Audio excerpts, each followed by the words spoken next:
Welcome to This Week from Blue Mountain Broadcasting. I'm Lynelle Ellis, your host, and I am so glad that you tuned in to the show today. I'm going to be talking with Pastor Jeff Kinne from the Village Seventh-day Adventist Church about the renovations that are taking place in that facility and why and what's happening there. So I hope you'll stay tuned for that, as well as our station news at the end of the program, where I have some important things to share with you. Let's begin now with our devotional thought. What can a good attitude do for you? It's amazing how important our outlook on life is. As you may recall, our family is reading through the Bible together at breakfast time. And it's taking us a while to get through the Bible because we only get a moment or two to read on some mornings. So it's just a short passage every morning. And finally, we are in the book of Proverbs. And we're really enjoying it. It's quite a treat to read through the book of wise and pithy sayings. And just the other day, we read this very well-known proverb. A merry heart does good, like medicine, but a broken spirit dries the bones. That's Proverbs 17:22. Reading that proverb again got me thinking about the importance of our attitude as we make our way through the challenges of life. It is so good to be cheerful. It really makes a difference. I started wondering about other Bible passages that might give us some direction about how to have a merry heart or a positive attitude. And here are a few I found. This is Psalm 68:3. But let the righteous be glad. Let them rejoice before God. Yes, let them rejoice exceedingly. If we are to be glad and rejoice before God, it must be because we are thinking about how good He is. When we put our focus on how gracious God is, how wonderful He has been to us, and the beautiful salvation He has provided for us, we can't help but be cheered and filled with joy. And how about this one? These things I have spoken to you, that in me you may have peace. In the world you will have tribulation, but be of good cheer. I have overcome the world. That's from John 16:33. And there is a good reason to be joyful. Jesus really cares about us. He's overcome sin and evil. And He's overcome all those negative things in this world, and He promises us peace, even when life is challenging. And perhaps being cheerful has more to do with what we are thinking about than the circumstances in which we find ourselves. It's about what we let our hearts dwell on. And here's a verse about that. Whatever things are true, whatever things are noble, whatever things are just, whatever things are pure, whatever things are lovely, whatever things are of good report, if there is any virtue and if there is anything praiseworthy, meditate on these things. That's Philippians 4:8. And here's another clue to a good attitude from Philippians 2:14. Do everything without complaining and arguing. We probably need to be more observant about what we are thinking and saying. If we're complaining or arguing a lot, we aren't going to feel very cheerful. In addition to thinking about good things, the most pure and noble things, and avoiding complaining, we can put our attention on other people rather than ourselves. It's amazing how looking outward instead of inward can cheer the heart. And here's a verse about that idea. Is there any encouragement from belonging to Christ? Any comfort from His love? Any fellowship together in the Spirit? Are your hearts tender and compassionate? Then make me truly happy by agreeing wholeheartedly with each other, loving one another, and working together with one mind and purpose. Don't be selfish. Don't try to impress others. Be humble, thinking of others as better than yourselves. Don't look out only for your own interests, but take an interest in others too. You must have the same attitude that Christ Jesus had. It's Philippians 2, 1 through 5.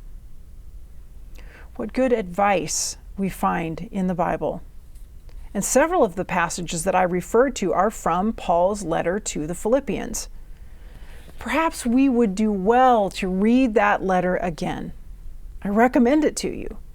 It's a good perspective-shifting read. And may we have cheerful and merry hearts today. Stay tuned. I'll be right back.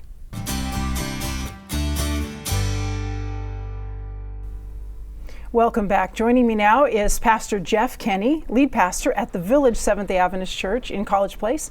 Great to have you here. Thank you. Good to be here. There have been some significant changes happening at the Village Church facility, the building itself.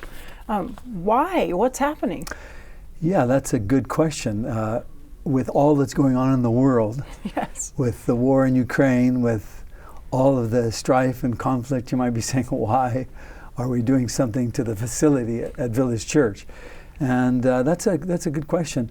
Well, we started this a long time ago, before the war in Ukraine, before COVID, before all these things. We looked at the facility, and it's a beautiful facility. It was built with honor and respect and dignity, with lots of sacrifice. Yes. 1968, so 54 years ago, Yes. It was built.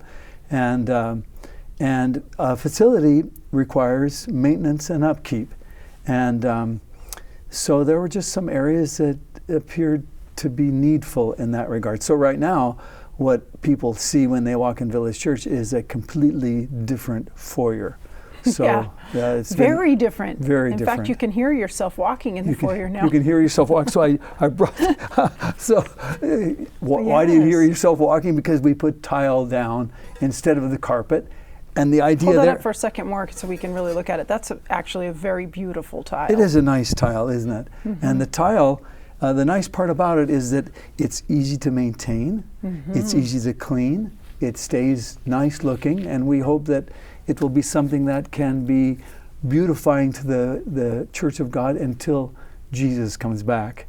We don't know when Jesus will be coming back, but the foyer is the first place that people, first thing they see when they come in. And God's house should be a place of beauty, a place of awe, a place of reverence, a place that looks like it's important. Yes. And I think that a beautiful foyer, a beautiful facility is not something that's just a gaudy thing or a self-centered thing. It's something that honors God.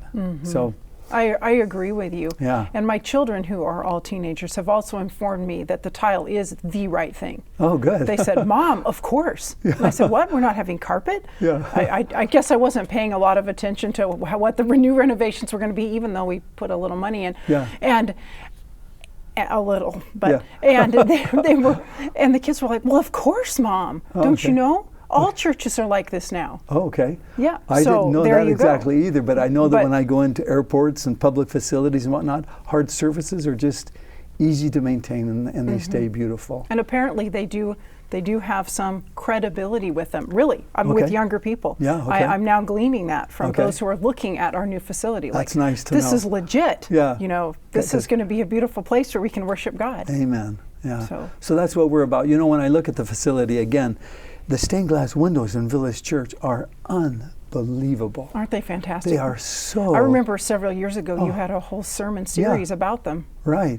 And whether you're in the sanctuary looking at the second coming of Jesus or turning around to the back of the sanctuary and the three angels' message, and at the bottom of that, a repentant sinner before Jesus, or in the chapel looking at the cross and the lamb and the blood at the bottom, it's just such a beautiful reminder of what God is. And those windows, as I think of it, those, if we were to make those today, they would be quite an item. And so we I probably think couldn't afford to make them today, so isn't it wonderful they're there? Yeah.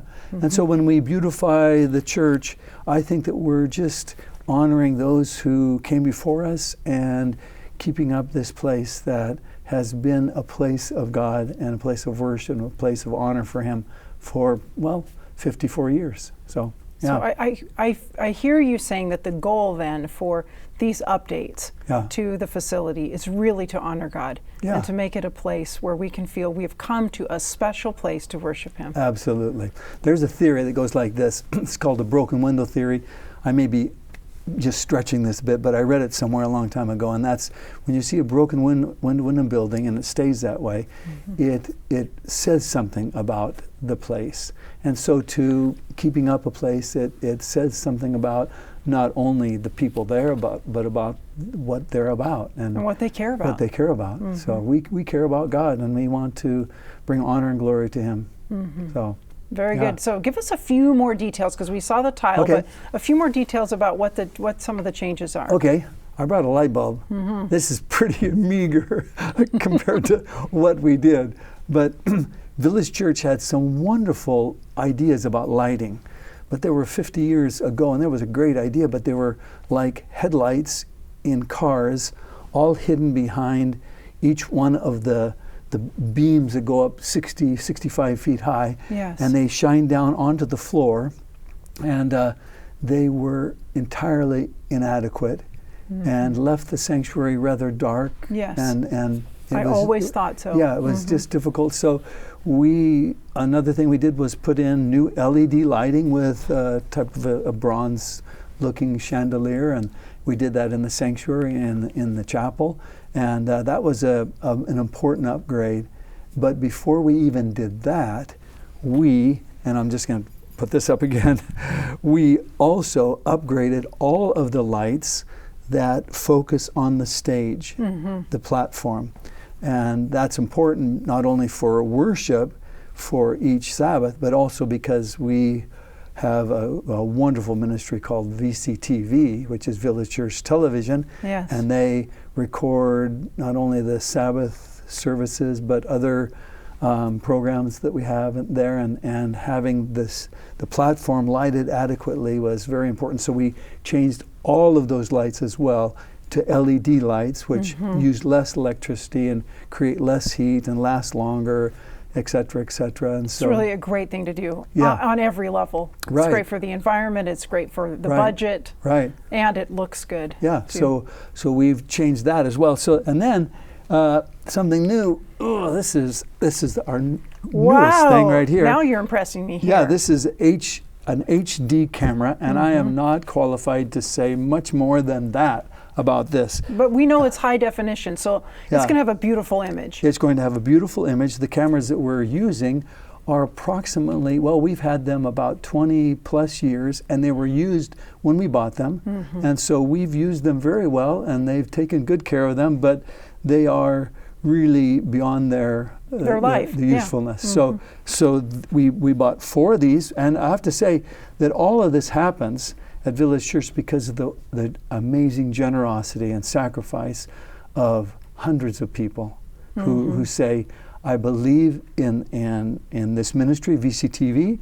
I believe in the good news of Jesus Christ getting out to the community. I believe in God, and I want to honor Him by keeping His house beautiful. So it all happens because of that.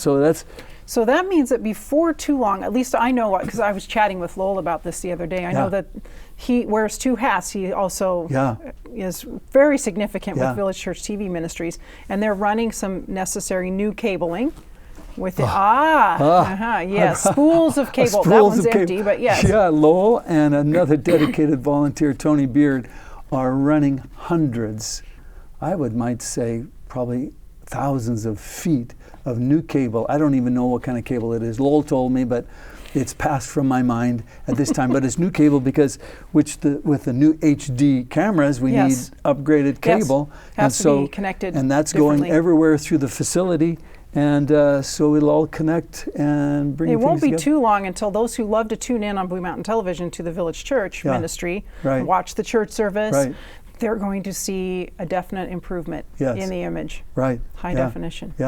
Really nice. And that's just in time because Blue Mountain Television is just switching over to high definition. So that way that program can be at the very top of what we can broadcast. Right, which is pretty exciting. We're happy that with the generosity of many people, we are able to make those upgrades. Now, I don't even really know the answer to this question with the 50-year renewal, but I know that when you go into a building, how the restrooms are seem to indicate what kind of a building you're in. Yeah. I don't know why that is psychologically, but you go into the restroom, if it's really nice, do you think, are we doing that? Yeah, if you notice, I'm sure you've walked into the ladies' restroom, it's tile all the way in there, and there will be more, but we've done the tile into the entryway, and that will be part of it too. So there's going to be some restroom renovations. Yeah, some restroom renovation as well. Oh, that's true, Lynelle. I'm wondering to myself why that's so much the case, but it really does seem to be. It just is something that we, kind of a unique thing about us, a feature. We look at the bathrooms when we go, well, this is nice. It's a nice one. Yeah, that's right. I think I want to come back here again. Things that make us comfortable. Yeah. So you alluded to it a little bit earlier, but the world is still in some really tough times. You talked about Ukraine and other things where we've been, sending special offerings and those kind of things. A lot of trials around the world, and ones we don't even talk about. Right. But the whole world together has been through, and in a way still going through, because it's not totally over, but a couple of very, very challenging years with the pandemic. Right.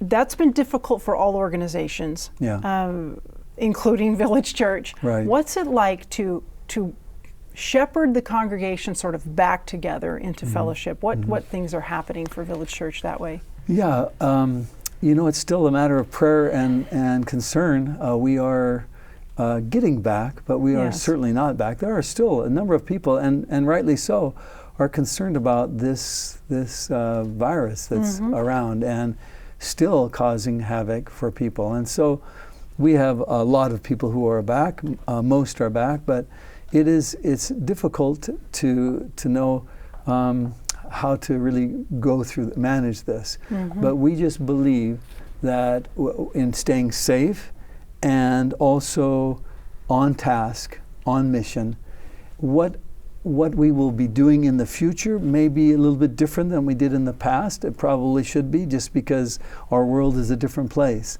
But our mission stays the same. Maybe the way that we accomplish that mission, maybe we are approaching it in a different way and in a unique way. COVID has really given us a chance to rethink everything and restart and not get back to normal, but maybe what we will call, as people are saying, a new normal. You know? And what that will be, I'm not sure, but I do know it will be highlighting the mission that God's called us to as a church, as His people, to proclaim the good news of Jesus Christ and His soon return. But it's a challenging thing. People are tuning in different ways. Some are coming, some are online, some are watching on Blue Mountain TV, and so these various ways we're trying to be mindful of all these different ways that people are tuning in. It's a new day. That really makes the television ministry portion of it very important. Even more important than it ever was. Oh, more important than ever. I mean, when COVID hit and we shut down, I was so grateful to VCTV and Blue Mountain TV because of that we were set to go. I mean, we didn't skip a beat. And our volunteers never. I mean, we had some challenges there. COVID once or twice among our volunteers, but they were there, and not just VCTV, but audio and visual, and it was, so we were very grateful for that. And I also have to just put a plug in for Lowell and the others. He runs a ministry there at Village Church, and they are a wonderful team, and I'm so grateful for them. Yeah, they really are. Yeah. So that combination now of the media side, so that people can access it from wherever and whatever they're comfortable with, but also continuing on with making the facility really a beautiful place for those who are coming to worship in person. Right. I should probably say I have this why chair. Is this chair? Okay, why I have a chair? Well, because we are not stopping with the foyer. We will be moving into the sanctuary. The sanctuary is a beautiful place, But the pews that you sit on are 54 years old. Yes. And the padding, I mean, it's time for a refurbishing. We won't get rid of them, but they will be resurfaced, repadded, reupholstered. And so it won't be like sitting on a hard chair. It won't be sitting on a hard chair. It won't be like that. But yeah, we're looking forward to that too. That's great. Yeah. Well, I've been so happy to hear these updates. And thank you. Thank you for sharing these things with us. Thank you for letting me come and share with you and your listeners. And thank you for watching. Stay tuned. I'll be right back.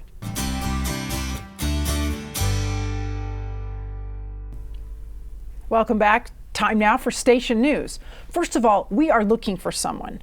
We're looking for someone who can help us with our social media for Blue Mountain Television. So if you are an expert at that, or you happen to know someone who is, we would appreciate you helping us get in contact with that individual so that we might interview them about the position. We'll also be doing some searching among students at Walla Walla University, because they often have some skills in this area, especially those who are taking the strategic communication major. So you can have that in your prayers as well, that we are on the search for someone who can fill that role here at Blue Mountain Television. Also, I want to let you know about some good news. You remember that when we didn't need the baptistry and some of the bathroom fixtures and that sort of thing from the new building there that were in the front of what used to be the sanctuary that's now going to be the studio, we donated those. Well, we got a word from the church that's going to be using them as they build their new church and their new project. And this was a text that came into Jim Forsyth with a little report as he and the other gentleman from the station were on their way back from the National Association of Broadcasters. And here, I'm going to just read it to you. Here's the quote. "We finally unloaded the trailer this evening and I got a good look at everything. Thanks again," all in capital letters. And then they sent a picture with this baptistry upside down and how they're so excited. So we are just thrilled because they're thrilled.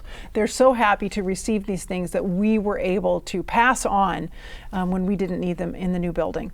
So just great to hear that report. Also, once again, as I've been doing for a number of weeks, I've got to remind you about the Secret Life of the Desert premiere. This is May 22. I know you've got your calendar marked, and this will be at the Giza Powerhouse Theater. And you need to get tickets for this show. It's going to be either at 3 or 7, so you can choose one of those show times, 3 p.m. or 7 p.m. Tickets are on sale for $10, and you can go to bmt.tv/tickets to purchase your tickets. bmt.tv/tickets. Again, Secret Life of the Desert premiere, and it's going to be in 4K. That means the picture is absolutely gorgeous, and the screen is big at the Powerhouse Theater, so it's just going to be such a huge treat. I'm really looking forward to it. And right before that, we have our spring fundraiser for Blue Mountain Television. I don't want you to forget about that. Really important time to be tuning into the station, not just because we have great things to share with you, which we really do, but also because it's how Blue Mountain Television survives, how we keep going, how we keep being able to minister and share in this valley through these fundraisers that we have a couple of times a year. So this is the spring one. It will be Monday and Tuesday, next Monday and Tuesday from 6 to 10 p.m. So be sure that you are tuning in, and I'll be there. I know I'm going to be there Monday at 6, so I'm going to see you just as that event begins, and really looking forward to it. We're going to be sharing with you some behind the scenes about Secret Life of the Desert, and so we're really excited to be able to do that, and also the beautiful music with our guest musician Simon Kowalski. So a lot to look forward to at Blue Mountain Television in the next little while.